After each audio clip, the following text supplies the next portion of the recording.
it was a play we saw on tape. My linebacker coach, Al Holcomb, he played it a couple times, and he said if I didn't get it, it's gonna be something to pay. So, just thanks to God, man. It was a fun night, a great game between two good teams. Glad we came out with a win.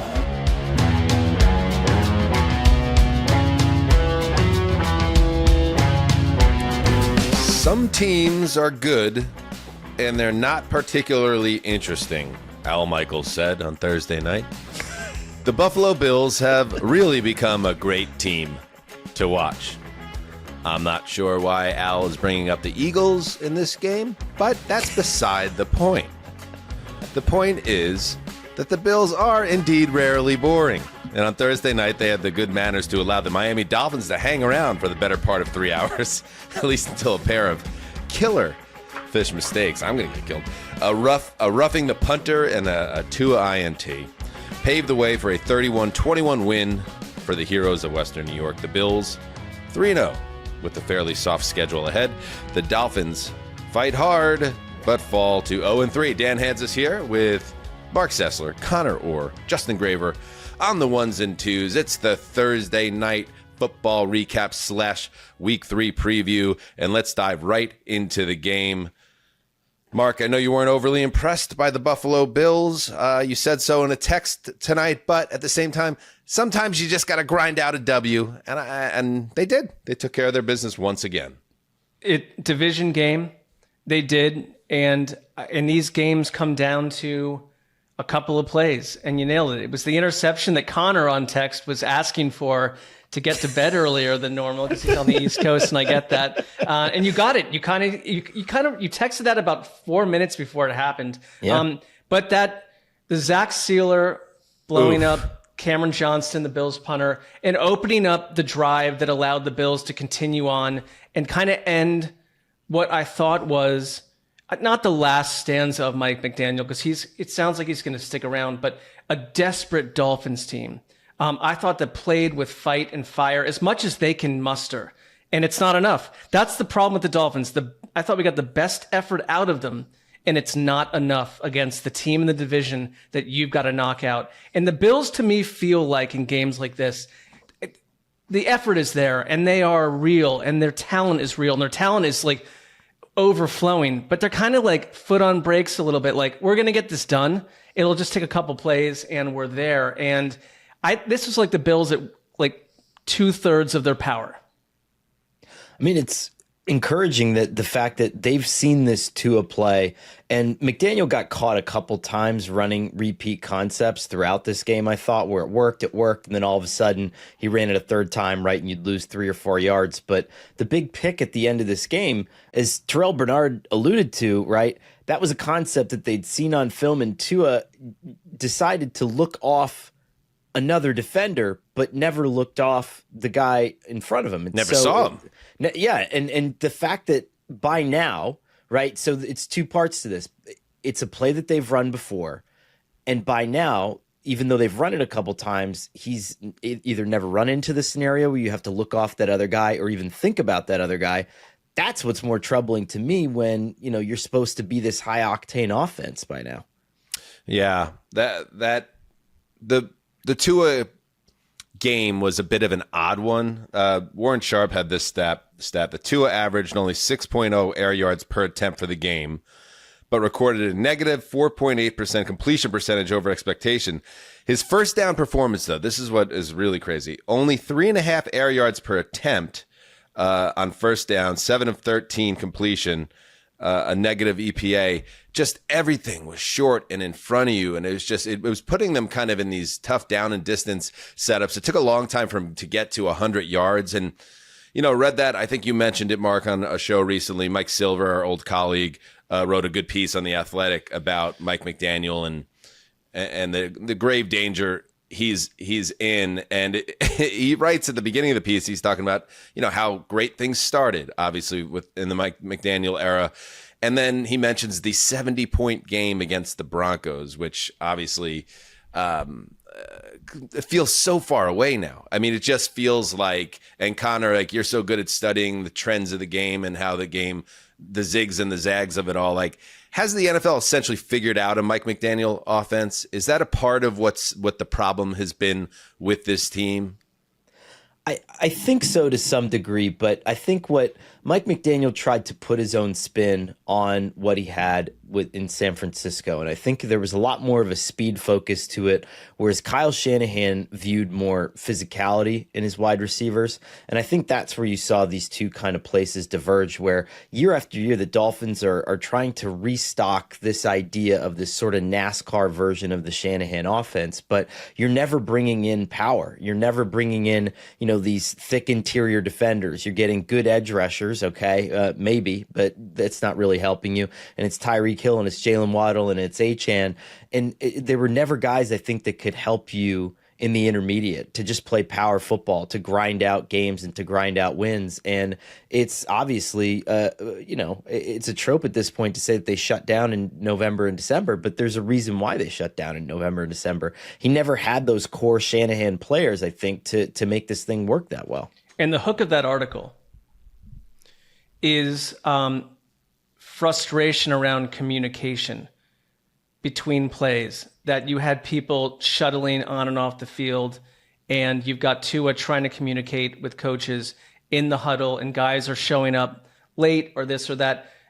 A Kyle Shanahan offense does not offer those ills. Like, that's what's happening here. And there's been reports that, McDaniel wants to really get a grip on some of the problems during the offensive drives. And I think tonight it seemed like they were more in touch with that. But that was the hook of that article, was we're here in year 3, right? Or whatever it is. And things are devolving, not evolving.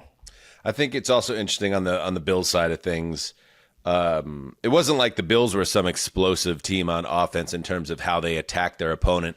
A lot of stuff was kept in front of Allen, a lot of short passing and getting into positive setups with crossers. And I didn't see a lot of downfield passing from Allen, and you didn't see it last week against the Jets either. But when they needed it and they needed to turn on the Jets in the comeback in week 1 against the Ravens, absolutely they were able to do that and make the big plays. So Thursday nights are weird. Division games are weird. A desperate Dolphins team, and to Miami's credit, to McDaniel's credit, to the whole team's credit, they didn't just roll over and die in this game. And the Bills were able to fight off a team. It's just a sign from the Bills' perspective, even though it wasn't their best effort. I think you said, Mark, it was like their 3-quarter effort. Still good enough to get a 10-point win, and just they're going to stack wins, and they're going to continue to stack wins. If you look at their upcoming schedule, there's a very good chance I think they could be 7-0 by the time they meet the Chiefs near midseason. And on the subject of the Josh McDaniel or Mike McDaniel job security, after the game, I heard the Amazon crew, all 14 of them, say, "Oh yeah, no, this proved that this team has not quit. Mike McDaniel, we're not going to be hearing about his job security." Okay. But he could be fired a week from Monday if they lose to the Jets at home. So, yeah, maybe it buys him a few days, but he probably was going to be safe anyway going into the Jets game. I think the Jets game continues to be ground zero, not just for McDaniel's job security, but all the talk and the smoke around Tyreek Hill and the Kansas City Chiefs. It's a big game on a couple different levels. I think the Dolphins feel like a memory of a team to me, because I think we thought we were getting there, and then we floated away from whatever the vision was. And that's never good for a coaching staff and players that probably want to be they just feel like something from a year ago or 2 years ago, but not this year. Let's give them credit, though. This is a 21-21 game, right?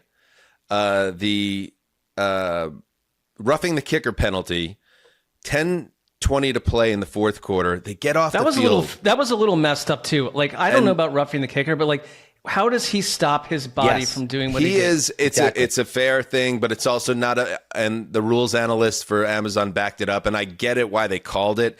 Bills punter Cameron Johnson gets ready to punt the ball. He pins the Dolphins back, but there's a flag. And Zach Sealer, feel bad for this guy. He's been in the league for 8 years. Good for him, getting that full pension out of Ferris State, a D2 school, 6'6", 300 pounds. And you get penalized, Connor, and this is just the cruel breaks of sports, really. He runs over the center. He bulls him, and he's within I don't know, 6-10 inches of getting a block that could potentially save the Dolphins season, but he misses it. And because he was so close, now there's no way 6'6", 300 can stop. He rolls into the punter, and you knew it. You absolutely knew it as soon as that happened, what the Bills were going to do with that opportunity, first down at midfield. And sure enough, bing, bang, boom, they're in the end zone. Dolphins get the ball back, and then Tua, as we talked about, throws the interception to Bernard, and that was all she wrote. Yeah, for the people that are trying to connect this somehow to a lack of discipline, there's nobody who ever rushes a kicker and is like, I'm just going to destroy this motherfucker. You're trying to block the punt, and then in a situation like that, you just hope that when the punter falls, it doesn't look like his leg gets caught in like a grain harvester, like like the Bills punter did today. But I just have a warning to Dolphins people. Dolphins players, I guess, because I call it the ping pong table principle, where you have a fun head coach, and once you lose that fun head coach, you get a total militant dickbag, and you're about to lose the funnest head coach in the NFL. So you might want to win a couple of these W's, or else that ping pong table is going to get yanked right out of your facility. You're going to have Jerry Philbin back on the sidelines telling everybody they can't chew gum. You know what I mean? Jerry Philbin. All right, before we take a break and get into the full week 3 slate, I just want a fun little Amazon moment. I know, well, in the current state of the country, I have no idea what you can say and not say, but I know in Amazon it's not like on broadcast television, so I guess you can get away with certain things that you wouldn't be able to get away with on, say, NBC on Sunday Night Football postgame show. Anyway, roll the tape. Greer, the general manager himself, they bought themselves a couple extra games to go out there and turn the season around. His pitch to take his shirt off. That's it. Already? Fans are excited. I think they're trying to They're already chanting, if you can't hear it, take it off to Fitz for his. That sign is back. We're back, Fitz. Now show them your tits. Okay. With a Z. All right, time now to go to Kaylee Hart. Marissa Thompson. Okay, with a Z. Like, okay. With a Z. Okay. Justin does not approve of that clip, by the way. He told me that privately. Oh, so inappropriate. I mean, there's probably children watching or something. I don't know. The context there is that Ryan Fitzpatrick a few years ago took off his shirt and celebrated as a former Bill, the Amish rifle himself. All right. Let's take a break as we all celebrate, by the way, Zumwalt's 50th birthday today. Happy birthday, Jason Zumwalt. Let's make this an incredible show for Zummy, the hero that he is. Let's take a break and dive into all of the Week 3 preview. Ooh, welcome back. Heat in the call. Week 3 is underway Thursday night. But now we're going to get into all of the Sunday and Monday games, and we're going to have fun doing. Before we get into it, I'm going to pose a couple questions. First to Mark. Mark. Okay. Yes. Of all of the 0-2 teams, and there are 1, 2, 3, 4, 5, 6, 7, 8, 9, 10 of them. Which one, your life on the line, will make the playoffs? Caveat, you can't pick the Chiefs. Life on the line. Life on the line. I don't love the setup for my life, but one stands out to me is off to a slow start on offense, but nasty defense, and they play in a bad division, the Houston Texans, 0-2. Okay. All right. You did pick the Jets as a playoff team. This is your chance to stay on board. Come on, Sessy. I cannot faithfully give the listener that answer because it would be a little senseless. It's a weird way to open the preview part of our show. Yes, it would undermine so much credibility. All right, now let's flip to the other side. The 2-0 teams. Conor Orr. Let's see. 1, 2, 3, 4, 5, 6, 7, 8, 9, 10. Do I have that right? 10 2-0 teams. Seems like a lot. 2-0s and 0-2s. Maybe not. I don't care. All right, here we go. Conor, if you had to pick one 2-0 team with your life on the line to miss the playoffs, caveat, you can't pick the Cincinnati Bengals. Oh, Who would you pick? damn it. Connor was going in for that layup, and he got swatted Yeah, he was down. ready. He was ready to do a little finger roll. Let's go Cardinals. I think that's just the one, right? That division is so good. San Francisco's 2-0 and the Rams are 2-0. So something has to give there. And even if they finish the season at 9-8, it might not be good enough to reach the postseason. So I'm going to go Cardinals. All right.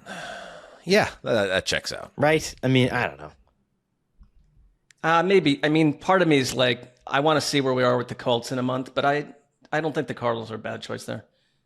I didn't think the Colts would get the to me, they are the most logical choice, but I understand that there's a lot to be excited about with the Colts. And to the point where I'm taking myself back to before the season started. I actually don't remember who I picked to win the AFC South, but I really wanted to not pick the Texans, and I just couldn't find who that team was going to be. I couldn't talk myself into to the Colts or anybody else in that division. But now there's a path.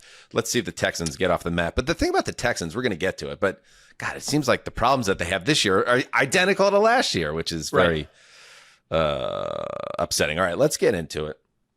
Let us get... Yes, Justin? You picked the Jags to win the division. Ooh, I did. Okay, so I did. And I didn't... It's not that I was like buying in on the Jags. I was like, I just don't want to pick the Texans. Ugh. You know what I mean? Yeah. You know what I mean with the Texans? I'm there with you. Yeah. All right. Jags are that goes completely against my answer to the first part of the quiz, but yeah, fare thee well. All right, let's get into it. We're going to go early games, then late games, and as per our formatting, we will open up the quad box. So our goal is to give you, the viewer/listener, the best strategic setup for your television watching, if you have access to 4 screens or something similar to that. Mark, why don't you get us going? Give the people what they need. Find a way to pound this thing in there. Jim, put on your socks and tune in your box. He's oozing sex. Good for you! It's easy.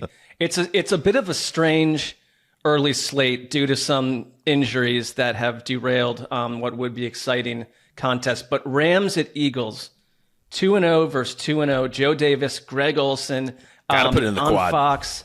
Absolutely. We would be psychotics not to. Quad it up. This, to me, is an incredible matchup. Now, it starts for me right here, because I think the Eagles wind up throwing the ball less than maybe any team in the league with the way that they've been, the way that what they want to be. Last year, these two teams played twice. Saquon on Sunday Night Football earlier in the year was part of a rushing attack that ran for 314 yards on the Rams.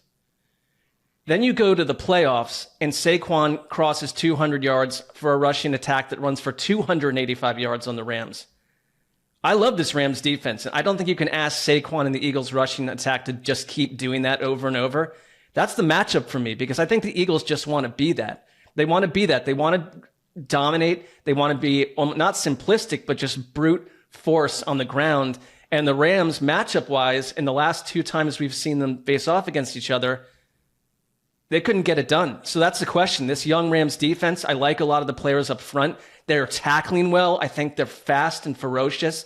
They're well coached. But this is it starts right here for me. Like, Saquon can't shift into what he's been against this team in recent times.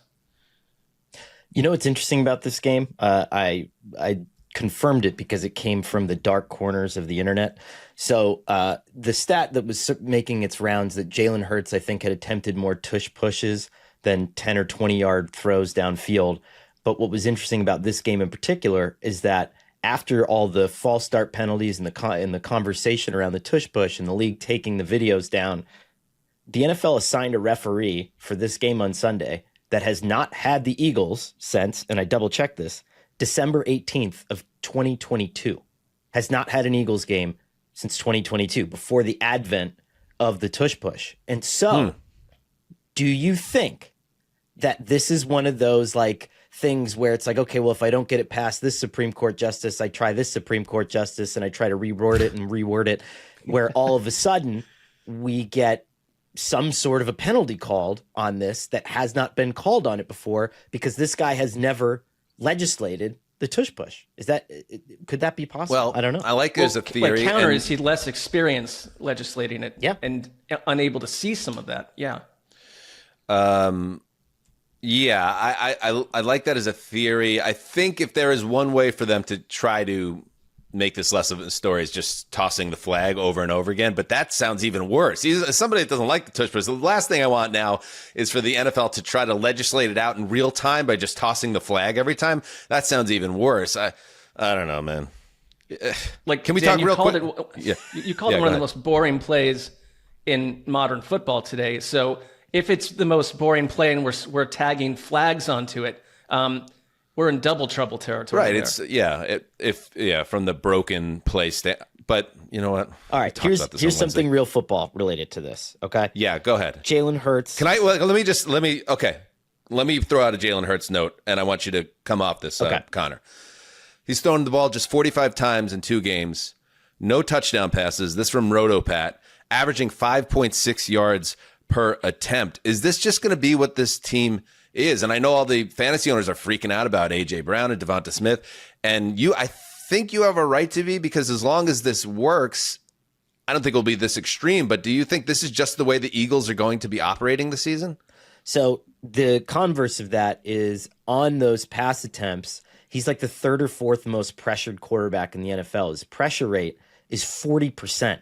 So almost half of the times that he's dropping back, he is A, holding on to the ball for a long time, and B, has a guy in his face. So what does that tell you? Either he's not seeing what he needs to see downfield, or some of that monolith offensive line isn't really as good as it's being built up to be this year. And I think that's a matter of what you tend to see on film. But I thought, especially in that Cowboys game, there were some interesting wrinkles that were being put into that passing game. I brought it up a few weeks ago with Jahan Dotson. They're trying to explore these other things and maybe make it more of a, hey, let's get a couple singles. We'll compile a couple singles together, and then when we need the home run, we'll take it. But it's a risky play. And the reason that Jalen Hurts became, I think, a more effective quarterback is they've continued to minimize the risk and the negative outcomes. And so I don't really see a problem with it.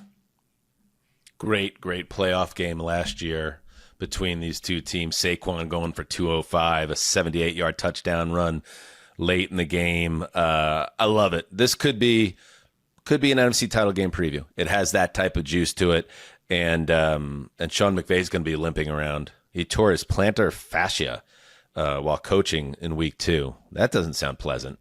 My dad, I don't know if it was a tear, but he has a similar injury, and it completely changes your mobility. Now you're a coach, not a player, so it's maybe. Remember Don Shula going around in the he had an Achilles, I believe. Yeah. It does make you kind of lowers your Q rating a little. It does. It makes him seem less like a leader when you have the leg back like that. All right, Quad Box 2, Connor. All right, thanks, Dan, for the opportunity to do this. So absolutely, I'm going to go Colts and Titans, and that's so I can raise awareness for a new charity that I'm starting. It's called it's to benefit Carly Gordner, say the Colts, and it's called Carly's Angels. And the reason that we're doing this, guys, is because there are some owners in the NFL who wear a headset but don't get the same opportunities as other owners in the NFL. And so what Carly's Angels is meant to do is we're set out to help other owners in the NFL request interviews for other teams' players, or get all access sideline passes to games in which their teams aren't playing, or to be able to interview prospective future free agents like other owners can. And we just have, if you don't mind, go ahead. I got some Carly's Angels branded gear here. If you flip up the top of the cap there. It's a gorgeous cap. As well. And then, Justin, if you can just pull that bong out of your mouth and fly up this website here. carlysangels.whitehouse.gov/integrity Tom Brady suspicions. That's our website. So anything that we could anything that we could do to help. So that's merch. That's official merch that you designed yourself. I could tell. Yeah. It's a lot of times we're asked to do charity, in the dark. You don't tell everyone about it. I think it's important to get the word out on this one. Yeah. So am I to take this to mean that the Colts at Titans are in the Quad Box?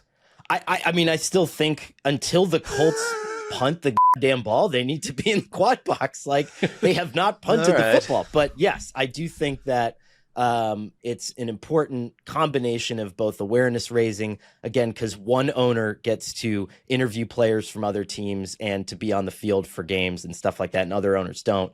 And so I think that's important to note, but also the fact that the Colts are awesome, and Justin's team's playing, so that's fun, you know? Yeah, that's this one. I'm trying to get there with you on it for the quad box, though. I'm still trying to get there.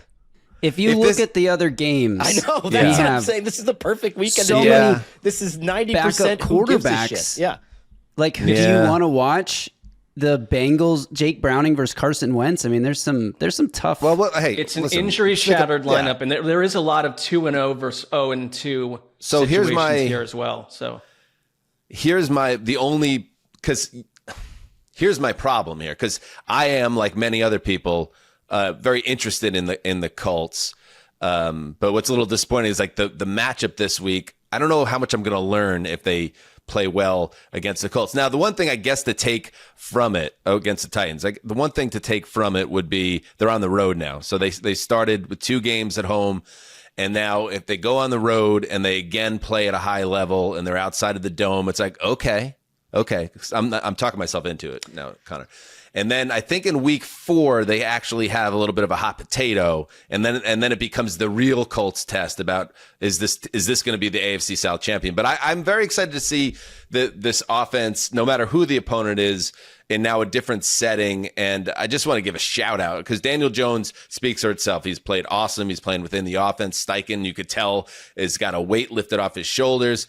But Jonathan Taylor, like looking like, one of the best players in football again. I know he had a bounce back season last year, but this year he looks on a higher level, and it reminds me of the guy that won the rushing title and nearly an MVP a few years back. So there's a lot to be excited about with the Colts, not to mention the young tight end who is immediately fit in here. I think Tyler Warren is an offensive rookie of the year candidate. I mean, he's come out, and there's a lot of other rookies on offense struggling. That's part of it, but the way that Steichen is using him right away in so many different formations, and I think that's where Jonathan Taylor is thriving because the passing game is functional, it's creative, and Taylor is healthy. Like, he had injuries for years, and it's like this guy is in the perfect. They all seem to be in the perfect position right now, and we'll see if it lasts. He started to play in the backfield last week when he was lined up at the running back position and snuck out between the center and the guard. And there was no one within 13 yards of him. And how do you get the best offensive weapon on your team that wide open? It's tremendous. And I think this is just the start. And just to sell it a little bit more, Dan, I'm going to say this.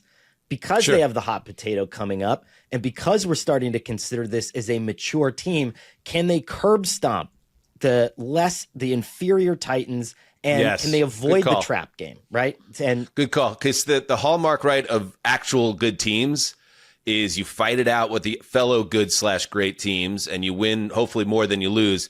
And then if you're really a good team, you kick the shit out of the teams that suck.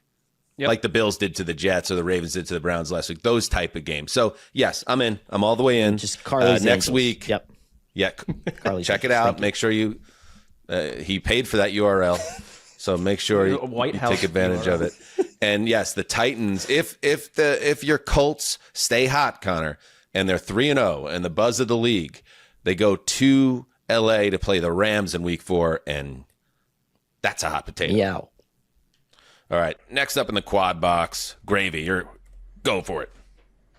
All right. Well, as I was just saying, this is not a super easy choice for me, but I think I'm going to go with Falcons at Panthers. Like, I'm interested enough in the division aspect of it. I know the Panthers are number 32 in our power rankings. Falcons only number 16.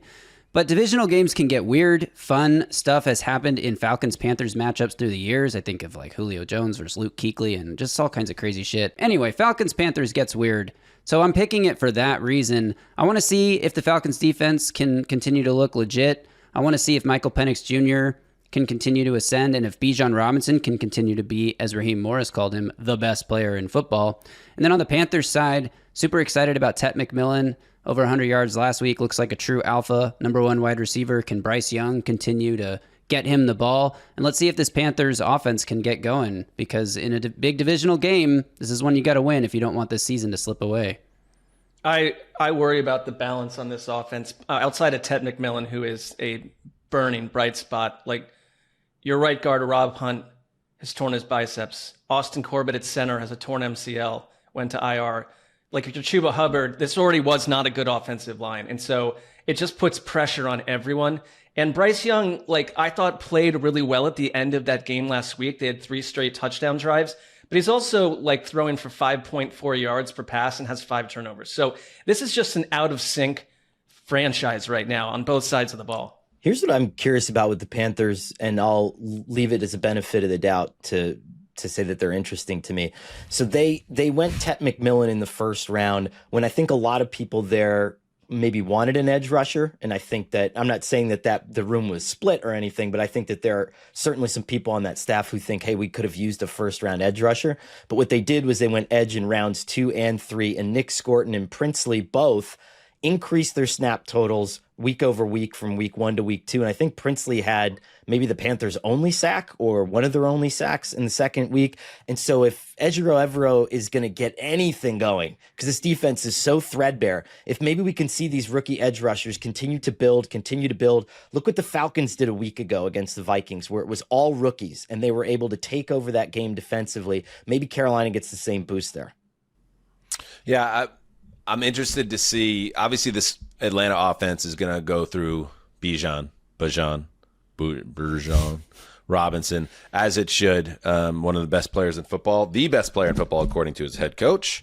If you checked out the end around this week, I do kind of want to see a game where Penix has to turn it loose, and maybe the game script turns in a way that puts us in that position. I want to talk myself into the Panthers not just being a sad, downtrodden team for 4 months again. But those interior line injuries, that's tough. And then you have Bryce Young, an undersized quarterback, a collapsing of the interior line, the pass rush. None of it feels sustainable for a team that's trying to, stack a season of growth here.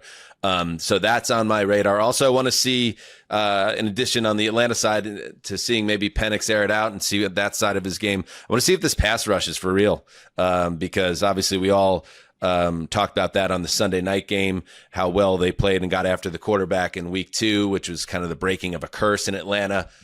Do it again and let us know that this is actually a team strength, because if you do have a pass rush, and you do have a young quarterback that can protect the football, and you have a Saquon-level game-changing running back, I can start to see it a little bit. I can see the Falcons as a team that will give people trouble. It's one of those games where it's like, I'm not sure what evidence we pull from it if all those things happen for the Falcons. I'm with you. You want to see it again, but Bijan against Ejiro Evero's defense last year carved them up 2 times. And so what's changed? And what's changed is Bijan Robinson has become even better and more powerful.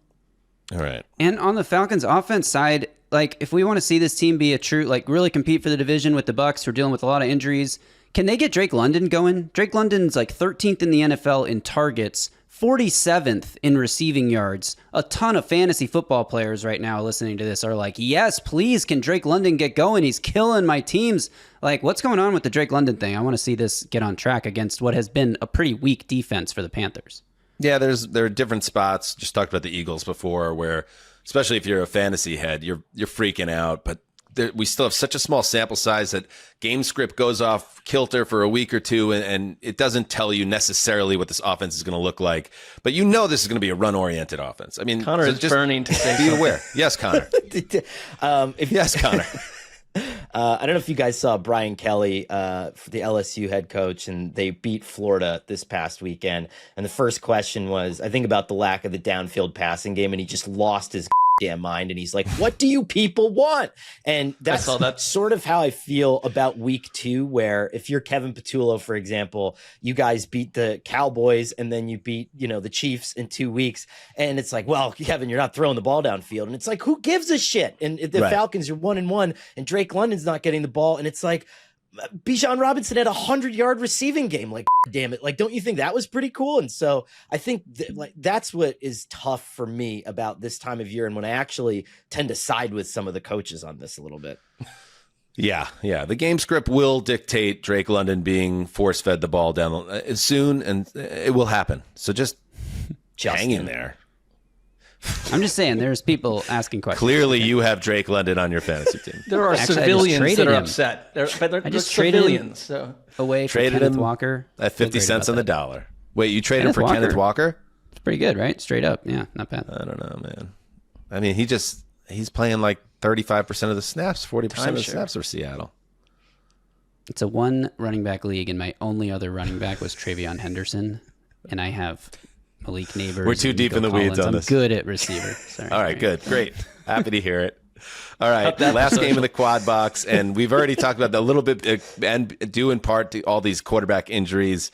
Not a lot of places to go at this point. So why don't I go with a division favorite who's a wounded animal at 0-2, needs a W, playing a division game, Texans, Jaguars. A couple things about the Jags. And I want to get into the Travis Hunter thing. Connor, I know you were checking out some All-22. And we have Brian Baldinger joining us a little bit later today, and we're going to ask him about Hunter as well. But that obviously hasn't gone off yet. Brian Thomas Jr., I want to know, is he hurt? Or, why is this guy not looking like a number one wide receiver? Because he looked like an absolute stud as a rookie so far this year. Again, just 2 games, hasn't looked that way. And then you have Trevor Lawrence, who still seems to be the same guy. And I think it's settling into this place now. It's not just 2 weeks of Trevor Lawrence. It's like 5 years of this where it's like, oh, okay. They can move the ball. He's a great physical talent, but he just has a propensity for throwing the ball up for grabs, making killer turnovers in the red zone, stuff like that. They just have to live with. I feel like the Houston Texans in this spot, D'Amico Ryans, I could see them really stepping up defensively and carrying the day. And they might have to, Mark, because as we know, we talked about it Monday night, this offense doesn't seem like it's not only playing well, but maybe not close to playing well. So this might be a game where you have to say, hey, Houston defense, find a way here and force the Jaguars into the type of mistakes that they're known for. Yeah, well, you've got a rookie play caller in Nick Caley. They rank last in the league in points per game, and that's with the Cleveland Browns existing. But they've also the fewest plays. So I think it's not been a good environment to kind of stretch your legs. And he has been injured, I believe. I mean, I think there was an injury there, and so you got to get him healthy. But Liam Cohen did say of Thomas Lake, and he made a very pointed remark, I thought, Connor, in the press conference after the game where these questions were asked. It's like, oh no, he's the centerpiece of our passing attack. And he kind of put it on Trevor Lawrence. And I think that's fair. I think he's pressing Trevor Lawrence hard. I know there was the video of him on Lawrence on the sideline and Lawrence swats him aside. That stuff happens. I'm not worried about that. But I think that he is verbally out there pressing Lawrence to grow and evolve. And we have not seen it yet. And this offense has been a rough watch. I want to see, I agree with you. And I don't want to see Anthony Campanale, who's their defensive coordinator, get after Stroud a little bit too. Because I went back and I watched that game. And it's incredible to me that, the Jaguars have all these athletic rushers, guys who can get after the quarterback. And you had Stroud against the Bucs. By the time he got to the guy who was open, he was on the ground, but it takes him a while to get there, and it has been taking him a while to get there. And so I'm wondering if, even though the Texans clearly have an advantage here, and I think if they just go after Lawrence and force him into those gut check situations, they're probably going to win this game. But I'd love to see the Jaguars come out with a little teeth on defense too and say, hey, we're seeing some stuff on your quarterback too that just doesn't look very promising, and it doesn't look like, hey, there's that guy open over there. That's your 4th read, but you're still stuck on the first one. So that to me is kind of something that the game could go in a different direction. All right, there you go. Quad box completed. Let's take a break, and then we'll spin over to the late games on Sunday and see what's cooking over there. Stay right there. All right, we are back. Late window. All right, so let's start. I'm going to start just straight up. There's 2-2-0 teams facing off. So let's start here. The number 21 Cardinals, in our power rankings at the number 11 49ers. And this is 425 on Fox with Adam Amin and Mark Sanchez.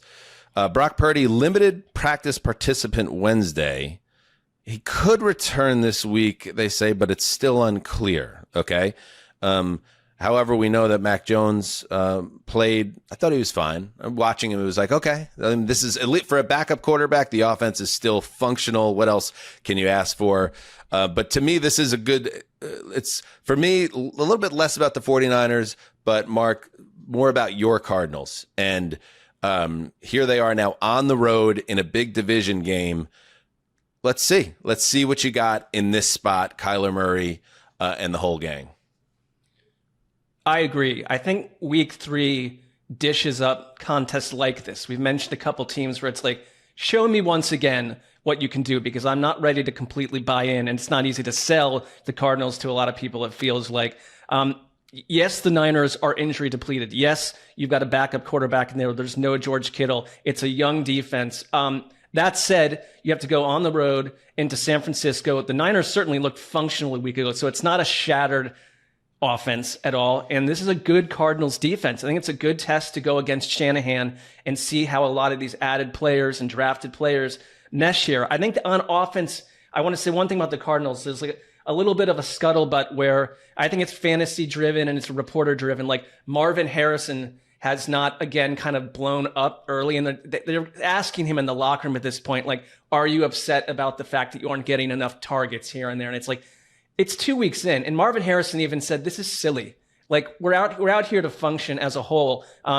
So to me, I just want to see what happens with that. I think it's always a development with a Kyler Murray offense where it's like, are people going to start to get a little upset here? James Conner and Trey Benson are like in a timeshare. Like, how do you keep everyone happy and healthy? And can Kyler Murray go win and lead the team and force his will upon the Niners team on the road? This is a big game for the Cardinals because you'd expect them to go 2-1 here, and then they always slide late in the season. So I'm rambling because my radar is up on this game for the Cardinals. Can I just point this out? I think Marvin Harrison is smart to not make it a bigger story. I do too. But he should be pissed. I mean, this has now been going on. Last year, they didn't show any chemistry, and now he's been targeted 11 times in the first 2 weeks. That's 63rd in football, okay? Now, he's also drawn 2 PIs that don't count towards that total.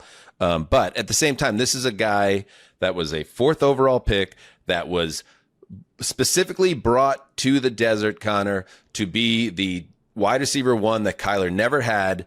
Why aren't these guys... there should be double-digit targets every single week. I would expect it for 2 reasons. One, because it will make their team better because he's a great wide receiver, potentially a special one. And 2, when you do have an alpha dog wide receiver and you're low on the targets for a week or 2, they will put that in the game plan to ensure that guy gets his touches and gets his opportunities. So I would expect a spike week for this wide receiver. And if they don't connect, I think it's going to be a very long day for the Cardinals. I don't know. I mean, Marvin Harrison Jr. was targeted more his rookie season than Julio Jones was in the Matt Ryan offense during his rookie season. I think he's gotten plenty of opportunities. I think it was pretty widely agreed, though, that they didn't go off like gangbusters in year 1 together. But not necessarily about the targets in year 1, but just in terms of chemistry and their ability. Like, people weren't talking about, wow, what a great duo those two were in year 1. But like, to me, when has the solution ever been to just pacify a star receiver for the sake of your offense? Like, we're seeing the Jaguars kind of do it, where a lot of the Travis Hunter balls are just shortened at the line of scrimmage. And is that really helping the development of the offense? I don't know. Maybe someone else can answer that question. But I think Marvin Harrison, he's this big bodied wide receiver that can do damage downfield. And so, yeah, you want him there for that element and to stretch the field.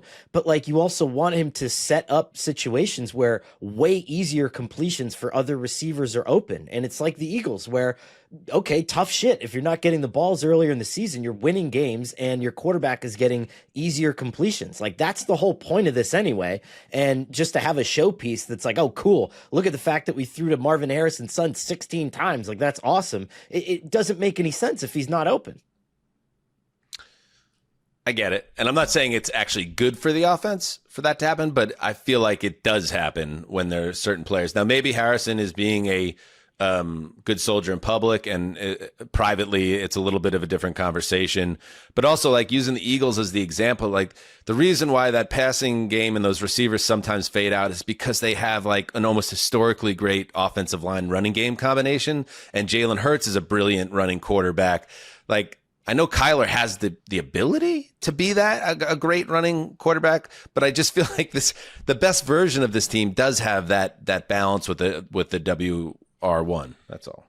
They did last year when I was high on them. There were a couple games where you saw that physicality on offense, and it was led by James Conner, but they hammered people with balance. My only thing about Marvin Harrison, it's the name. It's the fact that we thought he'd be, living in Canton, Ohio from rookie season on. And he actually, numbers wise, if you took his name off it, he had pretty good numbers last year. It's just that it's Marvin Harrison Jr.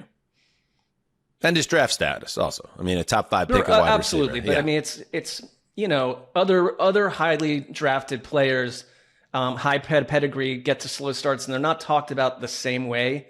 But that's what comes with being the son of a Hall of Famer. How about Josh Sweat and Calais Campbell, who have really gotten after it this season, going up against the San Francisco offensive line that's done a great job so far pass blocking. And that, I guess, Connor, that was if you want to see sustained good play from Mac Jones or Brock Purdy for that matter, if we see him keeping that up and keeping those two guys out of the backfield will help quite a bit. Jonathan Gannon was hired to be the head coach for this team, to find a way to stop Kyle Shanahan and find a way to stop Sean McVay. And both them and the Seahawks pivoted. Instead of trying to find offensive coaches that were smart enough to keep pace with them, to find the best defensive coaches that could somehow slow them down.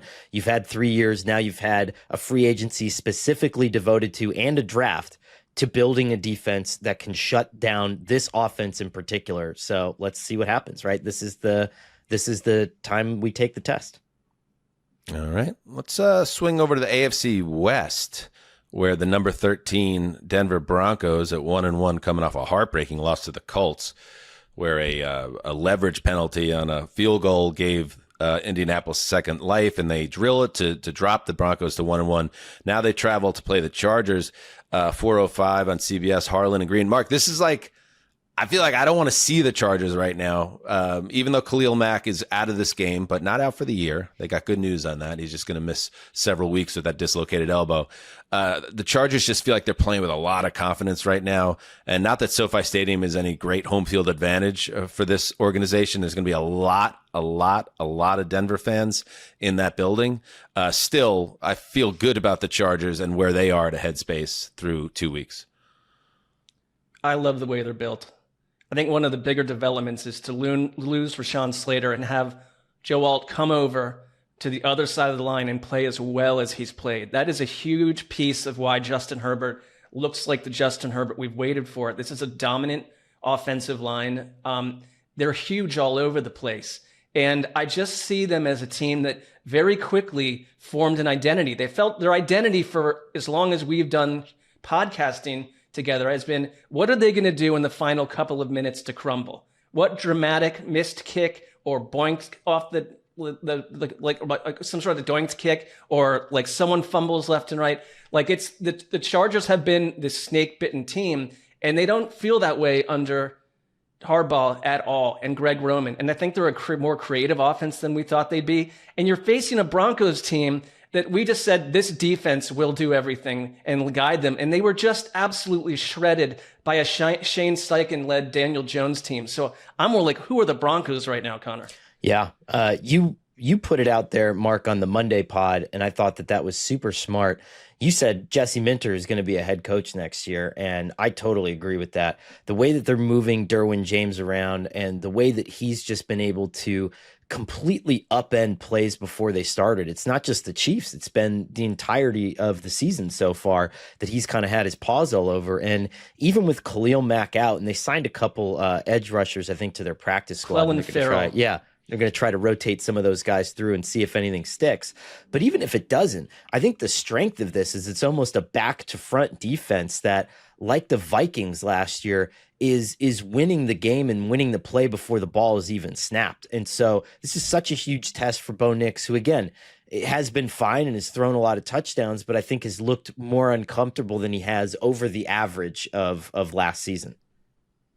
Yeah, that's another, their defense obviously took a step back in week 2. I expected them to play a lot better, Nix played a lot better in week 2 than he did week 1, but that really bad interception. And I just wonder with Peyton, how many of those turnovers before he really puts the handcuffs on the quarterback, which would not be part of the plan. Like when famously our buddy Jimmy Palmer met Peyton on the practice field.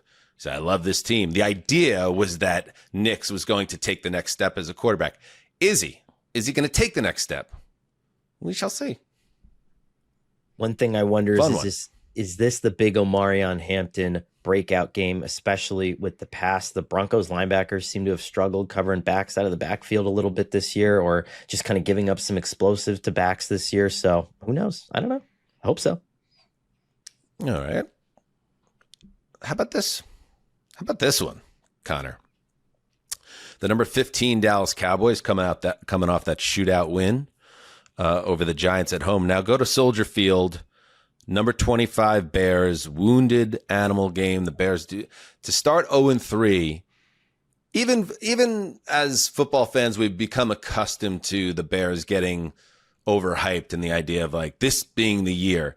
For this season also to turn into something like an 0-3 start would be a big, big setback. So against a Cowboys team that obviously the defense through 2 weeks, especially coming off the Giants game, that you could score on this team, okay? And the Bears made some gains, at least on the offensive side of the ball in week 2. You got to win this game. If Ben Johnson, you got to find a way for your team to win this game. But Dak Prescott's playing like an MVP right now, and the Bears can't cover anybody. So I don't feel great about it. And this is as much on Ben Johnson as I think it is on Caleb Williams, because what the stat that I saw the other day that blew my mind was it's something like on the first drive of a game, the Bears are like one of the best offensive teams in the NFL. And then the remaining, whatever it is, 8 or 9 are one of the worst. And so what's the difference? The first drive is the one where every single play is planned out in advance and scripted and rehearsed and given to him by the head coach. And you know exactly where you're going to be. You know exactly where the ball is going to go. You have a feel for it. And then once that falls off a cliff, a lot of that's where the Caleb takes over, right? And now I'm going to start scrambling. Now I'm going to start throwing the ball into double coverage. Now I'm going to put our team into bad situations. Now I'm going to start rolling my eyes, putting my head up more shoulders. And so all that kind of stuff where I think he needs a big game as much as Ben does. Ben doesn't care. Not that Ben doesn't care. Ben got a really big, long contract that's going to outlast the quarterback. The GM got a contract that's going to get him to the next quarterback. I think the quarterback's got to make sure that he's the next quarterback. I'd love to see guys like Luther Burden and Colston Loveland be more involved in this offense creatively. Like, it seems like these were guys we were thinking you draft them in fantasy, they're going to be a weapons-rich attack, and they got Ben Johnson, and we're going to get a growth from Caleb Williams. It's not happening. I mean, for me, like coming out of that last week with the Bears, when you give up 52 points, what happens in the locker room? You also lose Jalen Johnson. Like, I just wonder, I read an interesting opener on The Athletic that said it just shouldn't feel this heavy and dark in September. And it was like a month ago, we're talking about the Bears as like a fringe playoff team because of all these new factors and the rebuilt line. What they have effectively done 2 weeks in a row is birth the NFC Player of the Week with J.J. McCarthy and then Jared Goff. Like, that's what they've done most effectively. So now you got Dak Prescott coming your way. So you got to put the clamps down on that. Yeah, this was not the plan. This was not the idea. Because the offense has been, after terrible week 1, at least after the first half, against the Vikings. Week 2, it stabilized a little bit, and you saw some things in Roman Dunze. I like that. I like what we're seeing there. And the quarterback was a little bit better. But if the defense is going to be this bad, they can't, like, Dak could throw for 400 yards if this is how they deep cover teams. Like, they can't cover anybody. And now they don't have Jalen Johnson on top of it. So it's getting worse. And I'm rooting for the Bears, but I don't feel great about it at all. Anything else on this game, boys? Are we concerned at all that the fact that the person who's calling the game is the minority owner of the team who's playing the Bears the following week, or no? All right, so we purposely on Wednesday tabled this, Connor. So we're gonna move out of the way, and we're gonna give you the floor because we know your passion on this. Take it away. Okay. I wrote about 5,000 words about this on SI.com this week. Check it out. Go read about it there. And the feedback that I've gotten mostly from people is like, who cares? You suck. And let me tell you why I care and why this is important. And why you don't suck. And, well, that's up to everybody. But I talked to a bunch of teams about this, right? And, posing the question is like, do you give a shit about this? And while the responses ran the gamut, there's some teams that were like, no, not really. Some teams that were like, well, we thought it might be a big deal, but now we actually don't think it's going to be a big deal because Fox does all their stuff over Zoom.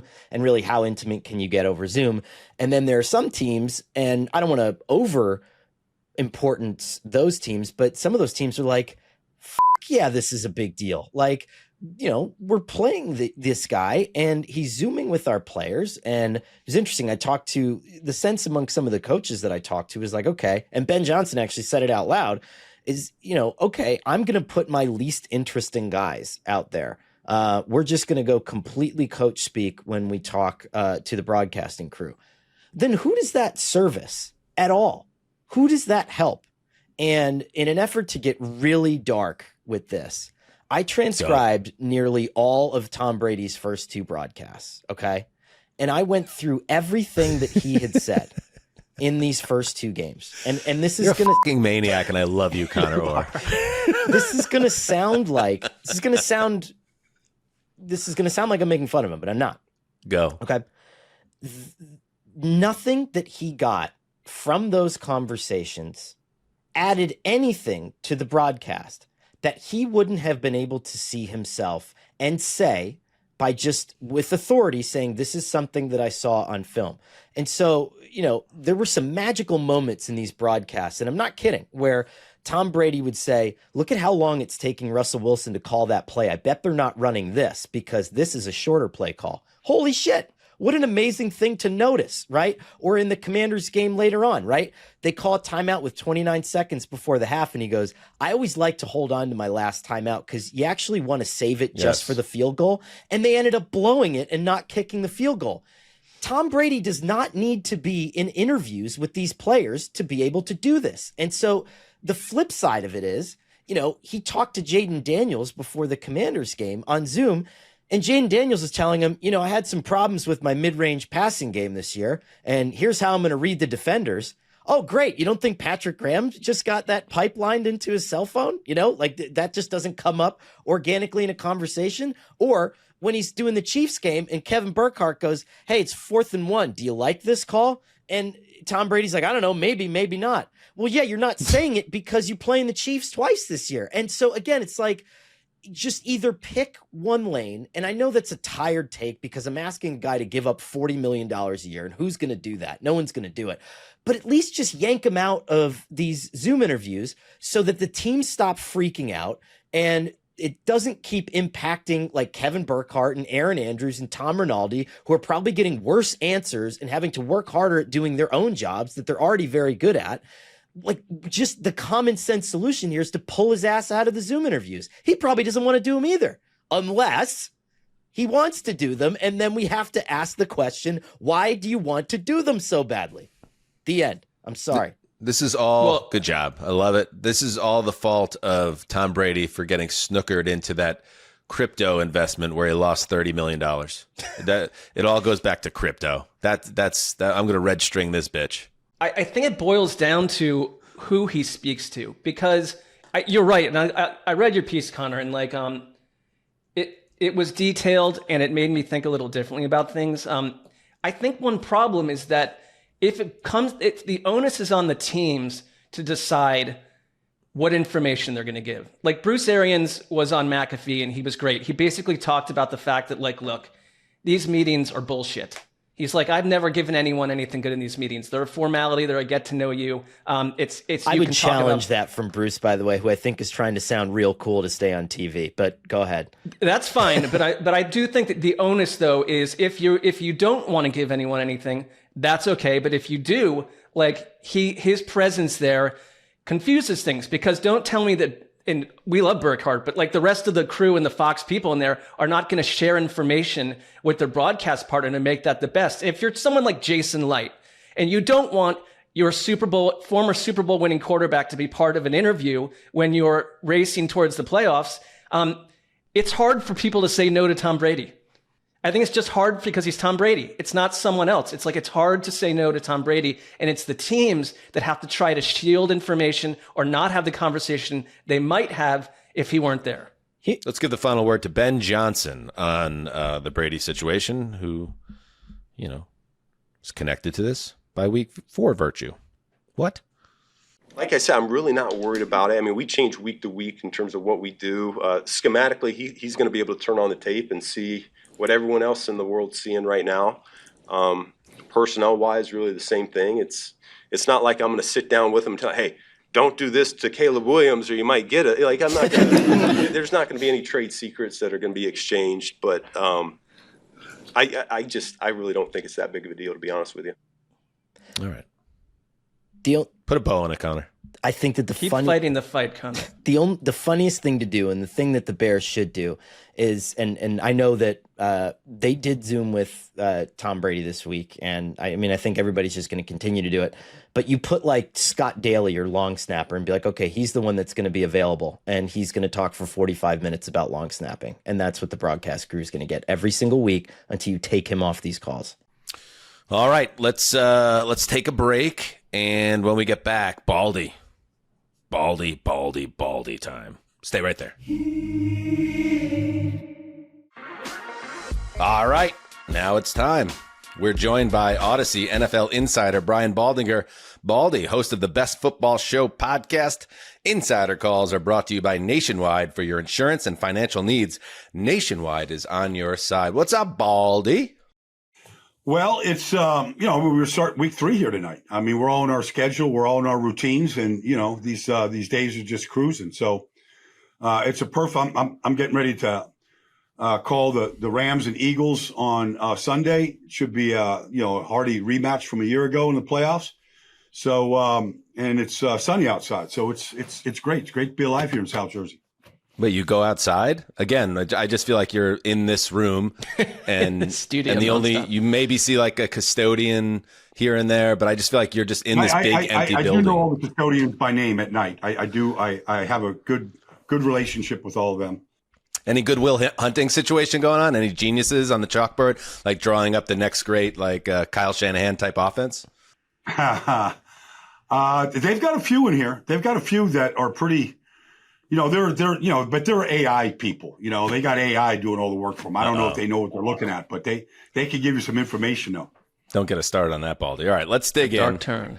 Let's dig in. Let's start with a figure of intrigue, obviously. Entering the season, Travis Hunter, the two-way player for the Jaguars. We got Texans at Jaguars, 1 p.m. Eastern on CBS. And, I think one of the early storylines, Baldy, is that Hunter has not popped, at least to the layman. How about to the Baldy? I would agree. Every single, I think he has like 9 catches or something, but, none of them have been big. They've all been pretty much the same. I mean, they're just like these little bubble screens and, just getting the ball in his hands and see if he can bust one, and he hasn't been able to do it. It's been pretty pedestrian on offense thus far. Maybe after the week that, I don't know, some of those receivers had in Jacksonville, maybe he'll get a bigger role because it was not good for Brian Thomas or De'Ami Brown, as you know. And then defensively, I mean, he's played actually 50 snaps, close to 50 snaps. And, you know, he's got a couple penalties. He's defended a pass, hadn't done much on that side of the ball, hadn't really challenged any quarterbacks. Nobody looks like, that they're looking at Patrick Peterson out there right now. So, I think that it's a slow build, I would say, at this point for Jacksonville and Travis Hunter. How much of it is, if you're Liam Cohen, it's a challenge with this type of player to figure out how to almost market him to the fans on both sides of the ball. But how much of it is coaching and deciding, like, we're going to move him along slowly? Because I think he's the kind of guy that got drafted high in fantasy because people thought he was going to just blow up, kind of like a Marvin Harrison last year, where there's like a sense of disappointment. Is it the team? Is it the player? Do we just need to be patient? We're 2 weeks into the season.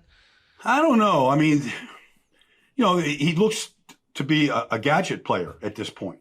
I mean, you're not running number one routes the way Brian Thomas has, although he's been off to a real slow start. But, you don't see him as a featured guy. I mean, you just don't see him down the field and, running some of these, routes that you see from, the great ones, whether it's Jamar Chase or Justin or Puka.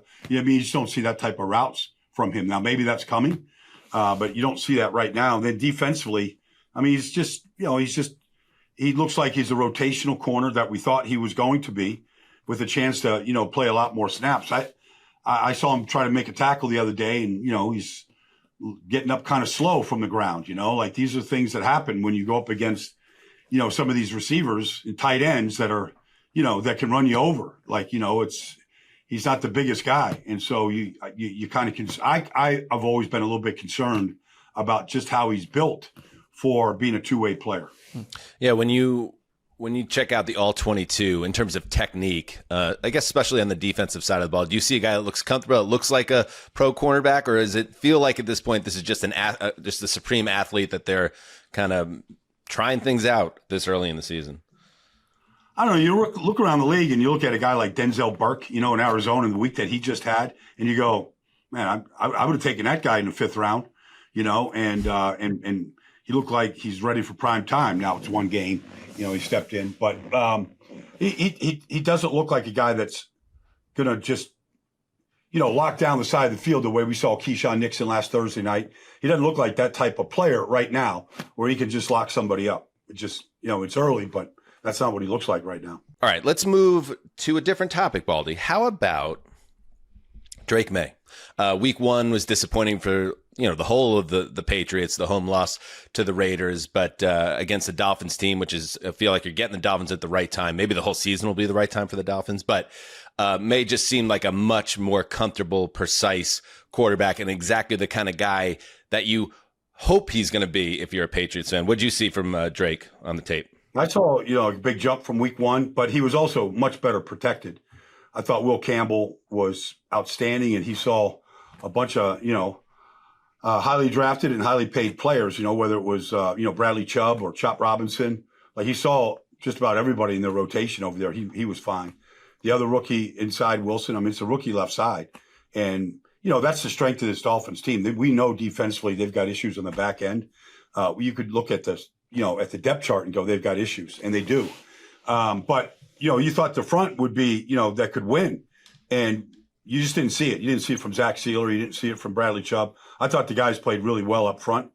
And, I thought that all three backs, really helped balance things out a little bit. But Drake stayed in there. He made, he's got a very good arm. He's got, everything that you're looking for. And the ball came out really well. You put up 31 points on the road, and that heat down there in Miami, that's a good afternoon for just about any quarterback.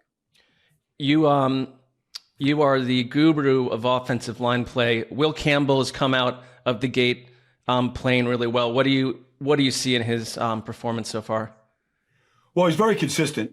He's got good power in the run game, but you always kind of evaluate these guys pass protection first, and so you're just looking at a consistency of sets. You're looking for that, and then the other thing is you're going up against arguably better athletes, on every single play. But he's never on the ground. I like to see my tackles stay on their feet. especially if they're turning the corner and these guys can run with him around the corner. Like he stays on his feet. He's got good balance. He's got good feet. There's a reason that 40-yard dash, it's a little overrated to some degree, but there is a carryover to being able to run with these guys on the backside of cutoffs, to be able to run these guys around the horn so the quarterback can step up and stay attached to guys. And so he looked like he was having a good time out there. And he does, like, there's an old thing for tackles. Joe Thomas told me this years ago. If you're blocking a combo block with the guard, if you hit the tackle's hip, you're going to move the body, but you got to get low to hit the hip. And when he hits the hip, he moves people. So he had a couple good combo blocks with Wilson next to him, and they kind of Travion and Ramondre, they hit it right behind him, and it was a good point of entry. I'm going to go with my best friend Sessler here. All right, we're here with Baldy. Insider Calls are brought to you by Nationwide. For your insurance and financial needs, Nationwide is on your side. All right, Baldy, last one. The Steelers' defense, while we're here, seems pretty well set up for Drake May to get some momentum because Pittsburgh defense, back-to-back 30-point games. And then for me, as a Jets fan who was flying high on week one from the offensive side of things, and then to see what the Bills did to the Jets in week two, it made me even think, are the Steelers even worse on defense than we realized to make the Jets look that good? What is wrong with this defense, Baldy? Well, they're getting pushed around. Number one, just pushed around. I'm not sure. The Pittsburgh Steelers pushed around. Or Lowry or some of these guys are out there on the field when you've got Y.A. Black and, some of these guys you've drafted, but they're out there. They're getting pushed around. Cam Hayward hasn't made a play yet. TJ really hasn't made a play. The thing that was really disturbing, though, is we know that this, to some degree, is a copycat league. So you watch the Jets' first game, and Garrett Wilson runs a deep crossing route, and he scores on, opening touchdown of the year for the Jets. Justin saw it and laid it out there. It was perfect. Well, it's from a double wing formation with cut splits. And dang if Seattle didn't run the exact same play and get the exact same result to Torrey Horton. And you just go, and Ramsey's turning around going, I thought to say, like there's some communication breakdown there. But Seattle saw it. They put the play in and they scored a touchdown to the rookie, wide receiver. That's a little alarming to me, that you would think that, okay, everybody runs these speedo routes, two receivers, some combination. It could be a cross. It could be a post dig. There's some combination out of that speedo look. And, they to make that mistake 2 weeks in a row, that's a little bit alarming to me. But, Seattle blocked them up. They just, the Robbie Oots, knocked both linebackers down in one play. It was like bowling for dollars, and so, they got pushed around 2 weeks in a row, and that's on tape. And so I thought that they were going to be just the nasty boys out there, and they haven't, outside of a couple tackles here and there, they haven't played like it. They have given up 28 points per game dating back for the last 10 outings. So it's not like it just started now. It's just unusual for all of us, because if you can count on anything coming out of the gate on fire right away, it's usually Pittsburgh's defense, and it earns them wins early. But I'd ask you about TJ Watt, because obviously one of the defensive player of the year candidates every year. He turns 31 next month. He hasn't had a sack in 6 games. Do you see anything different from him, or are teams finding a way to solve him differently this year? I saw Armand Menmu, line up and go toe-to-toe with him, and he didn't have much trouble. They chipped him on some plays, not all the time. He was one-on-one with Armand, but that's a rookie out there, and you would think that, he'd like some of that rookie meat. He didn't beat him. And then, last week, Big Abe was out there in Seattle. He didn't look like the defensive player of the year, in these 2 games right now. He's just not, the effort, I think, is still there. He's still going to make plays on the other side of the field. He's still going to throw his body in there, but you just don't see the splash plays that we're used to seeing him make on any given week. We just haven't seen that from him. We've seen it from other guys that play that position. We've seen it from, Bosa, and we've seen it from Max, and we've seen it, from, that beast up there in Cleveland. We've seen it from the guys that we're usually talking about, but we haven't seen it from TJ yet at all. TJ Watt turned 30. It's his age 30 season. He's dealt with a lot of injuries, not counting him out yet, but definitely a slow start. And Hayward, we mentioned Hayward, who's been just a stalwart for them for years. He's 36 now. So you wonder if there's maybe a little age attrition too. All things that people will be watching very closely. That was Odyssey NFL insider Brian Baldinger, host of the Best Football Show podcast. Insider calls are brought to you by Nationwide. For your insurance and financial needs, Nationwide is on your side. Last question, Baldy. I see them behind you. I saw them last week. Are you wearing shoes right now? Actually, for some unknown reason, I am. I have no idea. Like, I always think that every day that you're not wearing shoes is a great day.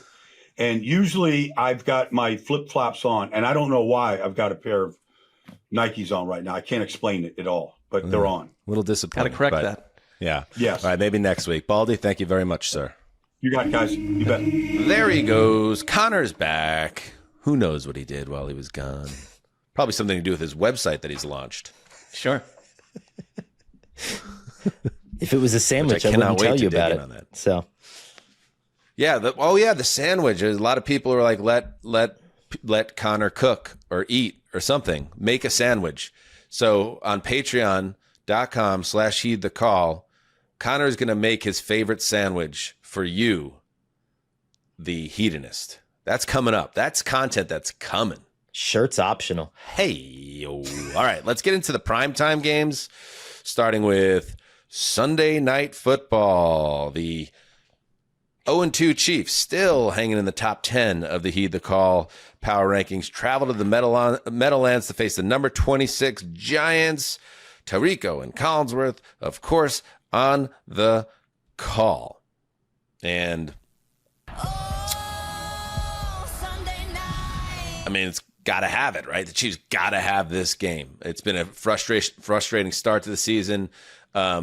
People that, because I know I check in on the other power rankings, where the power rankings of record for a reason, and most people have them out of the top 10. Us keeping them in the top 10 was a sign that we have faith in this team straightening out. We know who they played in week 1 and 2. We know the circumstances of the travel as well in week 1. But for all this to make sense, for us to keep the Chiefs in the top 10 means that they got to take care of business against the G-men, Mark. I don't care how impressive the G-men were on offense in week 2. It's one of those we're trained not to call anything a must-win game because it's immediately laughed at, and I'm not going there because even an 0-3 Chiefs team I would trust them as much as any 0-3 team to somehow get their way back into things, considering their injuries, but like it's going to raise flags all over the place, and the discourse is going to be to the point where I think it affects the team. I did hear Mahomes had an interview where he basically like shot everything down and said like, this is an incredible opportunity to tell a story of the Chiefs season that people are ready to give up on. Like, I think inside the building, because that matters most, right? Like, where are they headspace wise? And we talked to Pete Sweeney that it probably is affecting them, but they still believe in themselves. Look, you lost to the Chargers in South America, which is a fugazi way to start your season, by 6 points. Very good team. We were learning the Chargers are a very good team. They lose to the Eagles by 3. And it was at home, but you lost by 3. You're not getting wiped out by people here. It doesn't exist. It's never landed. I think if you look at the matter. It's not on the elemental chart. It's not fucking real. It's hard to compete with Matthew McConaughey on a local. Right. We might want to trim that, drop it down by about 5 seconds, Justin. Go ahead, Mark. You had a good head of steam there. I just would say that, like, I look at the 0-2 Chiefs, and they are in my top 10 still. They're an outlier because of the record, but yeah. Mark's the one who said fugazi. So as soon as I hear that word, I have to play that. No, we got fugazi it. is me attempting to finish a point on this. No, like what we're trying to say is, you guys want to continue to McConaughey. I'm trying to help you, Mark. Right. What we're trying to say here is you could do the fugazi thing, but let's take that and cut that in half. We got like half the movie in the drop right now. Okay, copy that. Movie. Go ahead, Mark. I just would say I would take the 0-2 Chiefs over a bunch of 2-0 teams right now and see where we are in late December. They've got problems, but they're not unfixable problems. Okay, on the other side, Conor, your boy, Russell Wilson, made you look very smart in week 2. He absolutely balled out, and that's awesome. And that was a lot of fun to watch. I believe this is a much different beast, obviously. Steve Spagnuolo, hear me out from this angle. Steve Spagnuolo just got the game tape that he got in week 2 was the Giants. Like, this is our version. This is the best version of who we are. And now Spags has actually can study that and be like, okay, what can I do to take away all the things that made Russ thrive in this game? I would think, not to oversimplify it, but Malik Neighbors just running free and open down the field would probably be a big start of it. So if they are able, this defense, Kansas City defense, can somehow negate or control Neighbors, who might be at a level where that can't happen. But if they can, then where does Russ go? And then how does this offense function? Spags versus the revitalized week 2 Russ is a fun little subplot of this game for me. It is, but what horrifies me as someone who has picked this Giants upset, I picked it 2 months ago. I'm hanging on to it because it's just, something that's kind of near and dear to my heart at this point. But the Chiefs defense has not forced a single turnover this year. And I know it's a platitude, but these things come in bunches. And what if this is the game that the floodgates finally open? And a lot of the stuff that the Giants didn't get caught on last week against Dallas finally comes through the pipeline here, and the Chiefs just absolutely demolish them. I don't know. Defensively, right? Yeah. On the offensive side of the ball, Andrew Thomas, who's missed the first 2 weeks, the left tackle of the Giants, he could make it back in this game, and that would be another lift for the Giants. But the other kind of thing that jumps out to me about this matchup, Mark, is Mahomes leading all quarterbacks in rushing through 2 weeks is cool, because it's like, oh yeah, he has that element of his game, but it's also, to me, a little bit of like a red alarm, like Mahomes being like, I have to pull out all the stops. They just try to move the team and move the football. And there's something, I said it, I think on Sunday, but this Tyquan Thornton, there's something about, in general, like a tall number 80 wide receiver is out of vogue. Like the visual of it, like now the wide receivers that you want to throw to a 1 or a 3 or a 5, like something about throwing to this big bodied, like former washout of the Patriots, like number 80 speaks so much to what has gone wrong in terms of the team building of this squad. And I know injuries are part of it, but Mahomes running a lot is both helping them, but also obviously puts them in more danger of him getting hurt. And if he gets hurt, the whole thing goes up in flames. Well, the bow breaks at that point, or even with a few more injuries in general. I think the reason I'm willing to just see what happens with the Chiefs is that they've had to go into practice 2 weeks in a row with major pieces missing. We don't really know what this team, it's not what they wanted to be. There was all this hype and talk about them wanting to reincorporate the deep ball. I still think this team trades for Tyreek Hill. I think that's going to happen at some point here. And makes sense. Things start to look the way that we wanted. I'm with you on the Mahomes running thing, because he's really added that to his arsenal. I think over the last 2+ years or so, where that became this thing where he's magical on the ground. And so they need him because their ground game is pretty inept, which I didn't expect to this degree because of the way that they were able to run the ball in recent years without some of those Tyreek Hill offenses. But him running too much is just like, he's very injury averse. He gets injured, but then he's healed like 2 minutes later. But you take a shot that way when you're running, that could end everything. And so I'm with you that like less and less, more balance, other people need to step up. Yeah. All right. And it might just take a few weeks for that to happen, because they just need to get those guys back. All right. Monday Night Football. It's the game of the week, I think. Detroit Lions, Baltimore Ravens, two teams that suffered tough week 1 losses and then obliterated their week 2 opponent, get right games for both. And now they're squaring off. I absolutely love this game, Connor. What about this game are you kind of focused on in terms of how this could swing one way or the other? I think 2 things. How Baltimore's secondary is going to match up with all these guys, since Isaac Tesla has made like 2 of the best catches in the NFL in critical moments over the first 2 games of the season. One-handed. And you have Jamison Williams, and you have, Amon-Ra St. Brown. You have all these other targets established.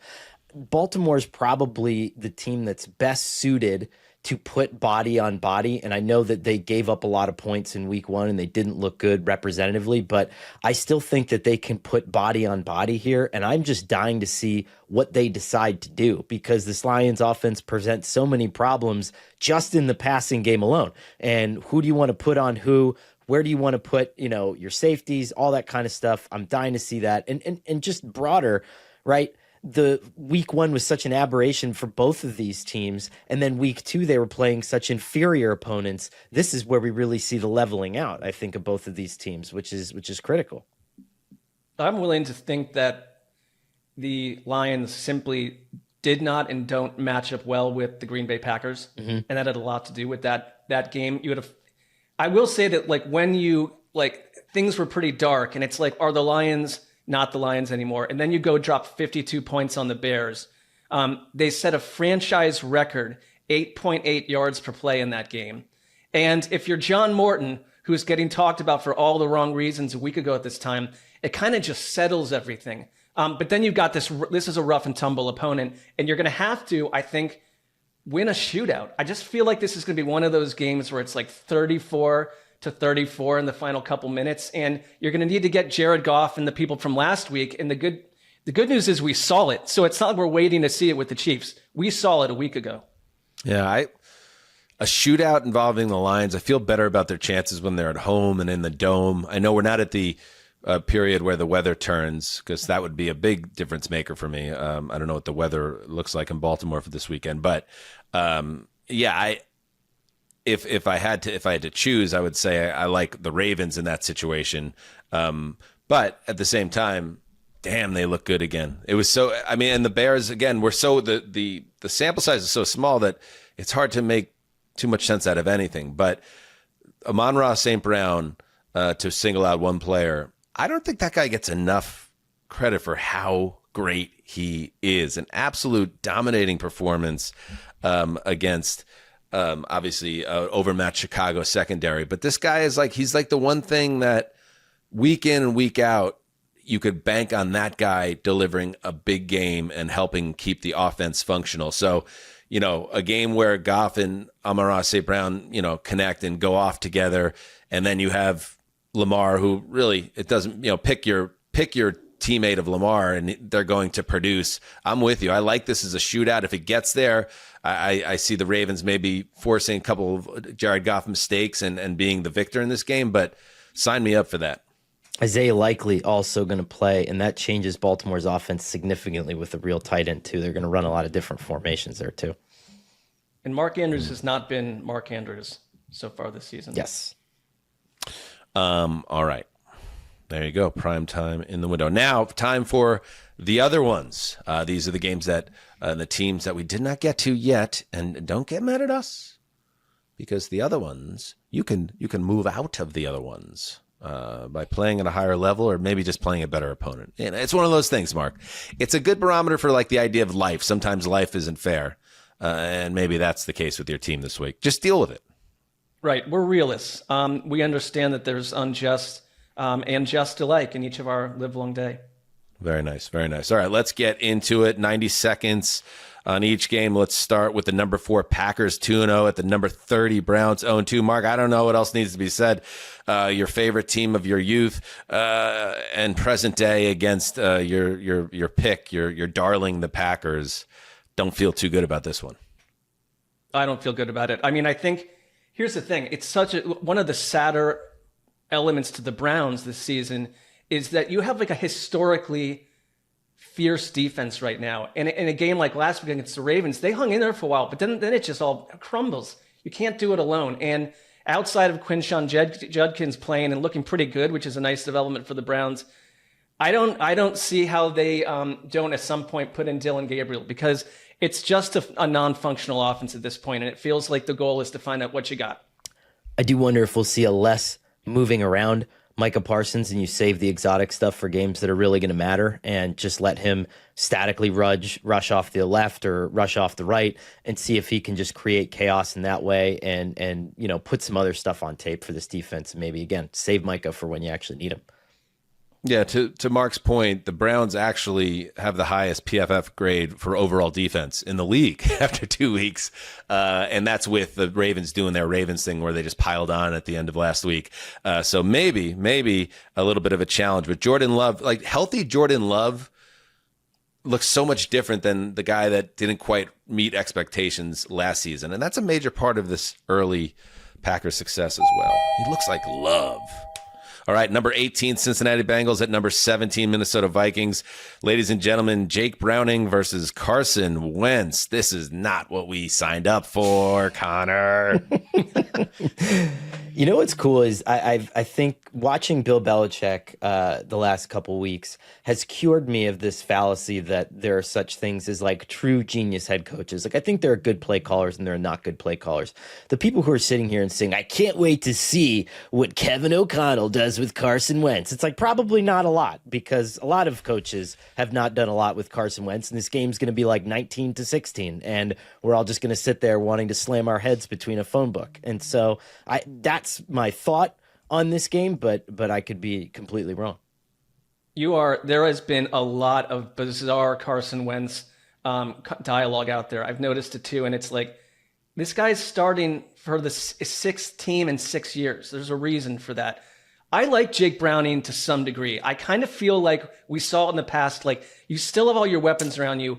Like, are the Bengals cooked? Yes, but can Jake Browning run an offense? He's got more experience than a lot of other backups in the league, and he's kind of an aggressive, like you said it, Dan, like gunslinging type QB that like, let's see what you can do. Yeah.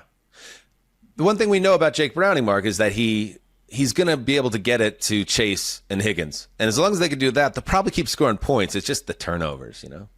Justin, you got something? Flex announcers. This is Nansen Romo. What? Yeah, that's a tough one. That's a bad beat. All right, the number 23 Raiders, 1-1 at the number 9 Commanders. Jaden Daniels did not practice Wednesday. I'm not sure what his status is Thursday as we tape this, but it seems to be trending towards him not playing, which would bring Marcus Mariota. Speaking of quarterbacks on their 9th lives, Marcus Mariota would be on the field in this game. This is what I want to see in this game, Connor. How about this? Color me insane. How about the Las Vegas Raiders run an offense that runs through this running back that they just invested a number 1 pick in? This guy's not even seeing a lot of snaps in week 2. They're giving the ball to his backup in 2-minute drill. Give the kid the rock and block for him and see what he can do. Enough. Geno Smith throwing the ball over the field. We predicted this before the draft, Dan. There was a lot of teams that thought we're going to get heavy, we're going to get big, and we're going to run the ball just like the Philadelphia Eagles, but they didn't have the infrastructure to do it. And through 2 weeks, we're seeing some of these running backs struggle to run behind offensive lines that don't give them nearly the advantage that they had in college. But I am... How about a formation change? Let's load this up. Let's get some tight ends in the mix. The problem is he can't give him block. A proper chance here. It's the pass blocking. Like, they have to pull him off the field. They had to pull him off the field because he can't protect the quarterback. I will say this, though. It's not good. You guys were dead on about the Geno Consigliere in this game, but you know what? The Mariota Consigliere is here. This guy's going to run no huddle down the Raiders' throats this weekend. Just watch. All right. I like that. you're in a... Okay, cool. The number 27 New York Jets 0-2 travel to Tampa to face the number 8 Bucks 2-0. Kenny Albert and Vilma, as if my life couldn't get worse as a NFL fan. I get Tyrod Taylor and Jonathan Vilma. Cool. The Bucks offensive line is a little gacked right now. Cody Mock is out for the season. And Tristan Wirfs is still out, the left tackle. The right tackle is banged up. So maybe the Jets do have some, obviously, dogs up front. Maybe they could make life hard. Also, Baker's banged up, playing on a short week. I'm talking myself into it now. And yet, how can any Jet fan have confidence in the offense after the no-show against an admittedly superior Bills team? I mean, Tyrod Taylor's another backup that you trust to at least keep things... keep things functional. You're the Bucks. You've gone through this adventure so far on the road. You come home. You do not lose your home opener to the Jets. I think suddenly you're going to find out with Aaron Glenn. With Aaron Glenn, like it's getting. Justin, just do what you want. Do whatever you want. Aaron Glenn had a famous quote, and it was this one. We're the freaking New York Jets, so we're built for this shit. Back to you, Mike. Nice. Wow. Built to he lose. Brought it right back to you. Built to lose, to get crushed in week 2. I just don't know where we go from here. It's going to be a test. All right. Take it easy. 2 seconds left. Antoine Winfield is seeing the field better than any safety in football right now. Very nice. Number 28, Saints, led by their owner.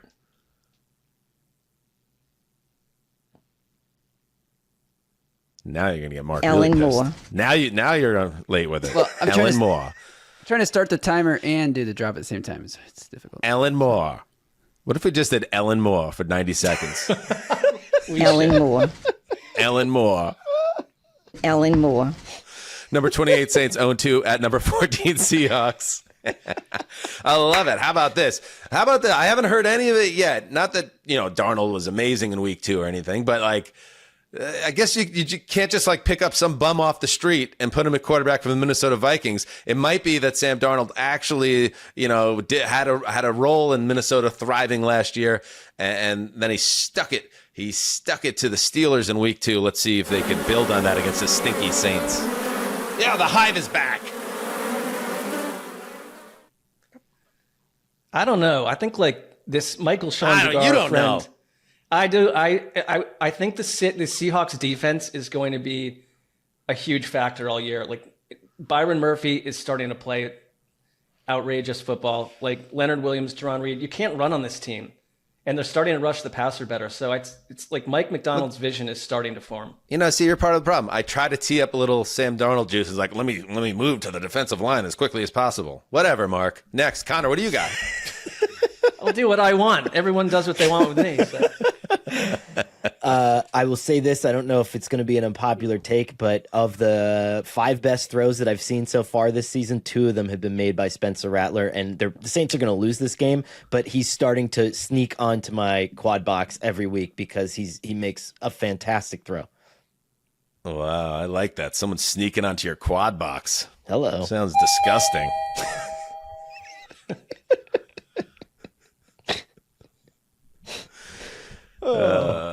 By the way, Darnold is 3rd amongst all quarterbacks in put on your socks and tune in your box.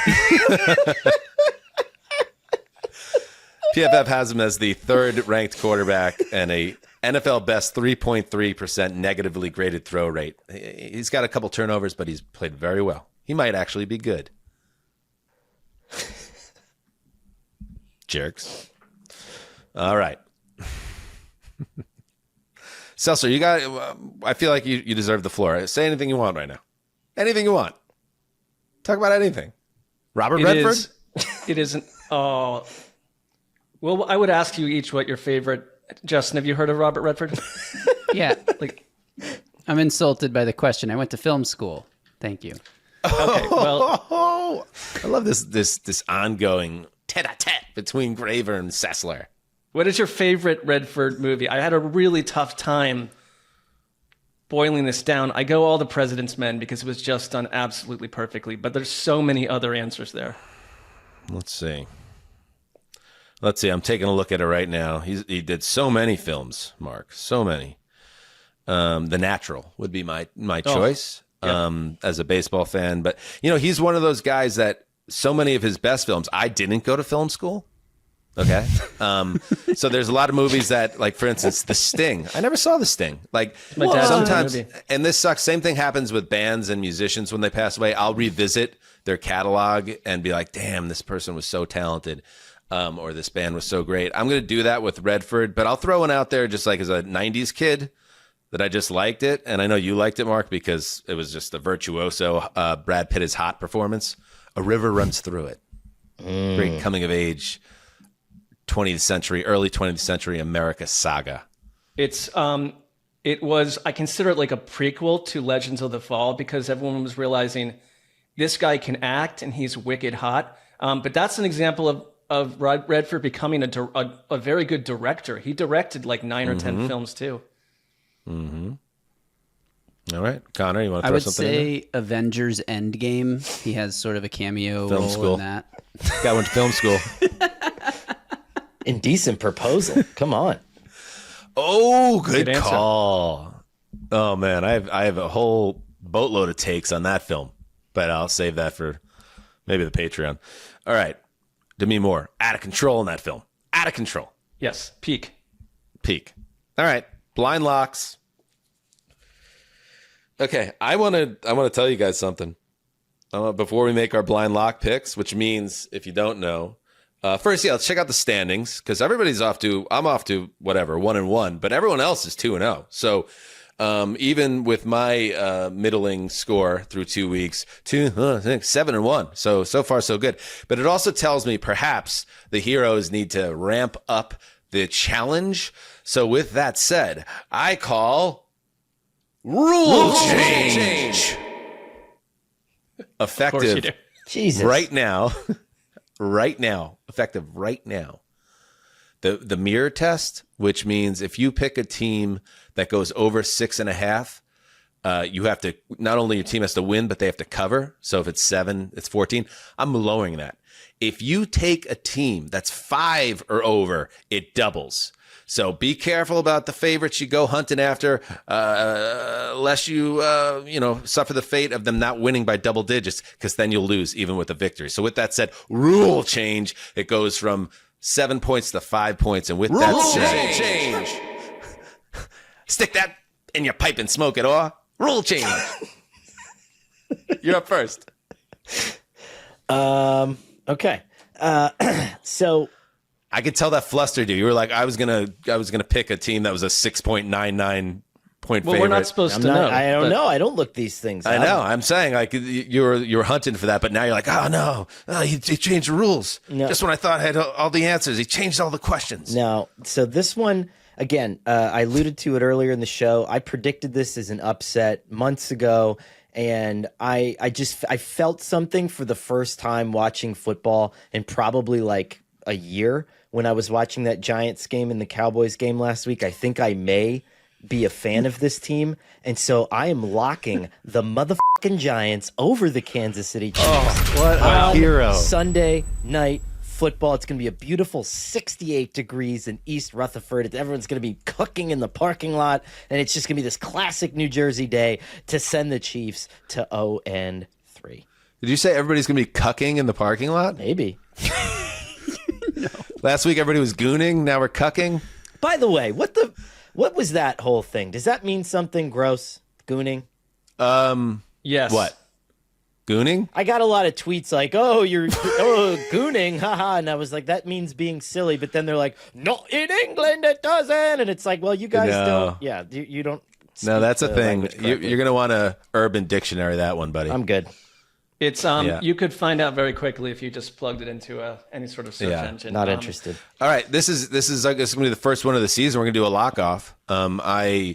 I feel obviously very strongly about the Chiefs, and I don't know. I'm guessing this is going to be outside of the mirror zone, and yet I'm going to do something that no one has done yet, which is I will lean into that and feel confident that this will be a double-digit win for the Chiefs, who just are not going to get beat in the spot. They need the win. So Connor and I in a lock off, Giants Chiefs, but I respect the hell out of you, Connor, for that pick. Hell yeah, Mark. It's our first lock off. It is first lock off of the season. I like the rule change because I think it's the 6.5 rule thing. Change. You kind of effed me up though, and so I'm looking at the list over here. Rule change. I'm taking. I'm assuming this is a tight spread, but I'm taking Baltimore over Detroit.